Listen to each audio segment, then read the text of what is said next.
আসসালামু আলাইকুম রহমতুল্লাহি বারাকাতুহ। জিলহজ মাসের শুভেচ্ছা। কে কে জিলহজ মাসের রোজা রাখতেছেন? পবিত্র জিলহজ মাসের রোজার অনেক ফজিলত, আমরা সকলে রোজা রাখি।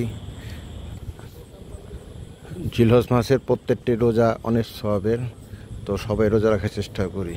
বিশেষ করে জিলহজ মাসের প্রত্যেকটি রাত এক একটি শবে কদর রাতের সমতুল্য, এবং এটি ভূষিত শবে কদর। তো প্রত্যেকটি রাতে আমরা ইবাদত করি, ইবাদত করে ঘুমাই, নামাজ পড়ি। কোনো দিনই যেন এই জিলহজ মাসের প্রথম 10 দিন যেন কারোরই ইবাদত থেকে মিস না যায়। সারা বছরই তো আমরা অনেক কাজ করি, ব্যস্ত থাকি, কিন্তু 10টা দিন আল্লাহর রস্তে, শুধু আল্লাহর জন্য, আল্লাহর ইবাদতের জন্য আমরা বের করি। যেভাবে হোক আমরা 10টা দিন আল্লাহর জন্য শুধু ইবাদত করি।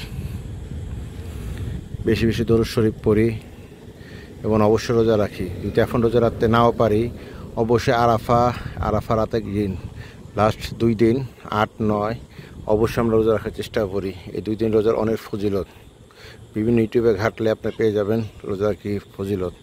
তো চেষ্টা করি সকলে রোজা রাখার এবং বেশি বেশি ইবাদত করার। আল্লাহ আমাদেরকে এই ইবাদত করার তৌফিক দান করুন। আসসালামু আলাইকুম রহমতুল্লাহি ওয়া বারাকাতুহু। ফি আমানিল্লাহ।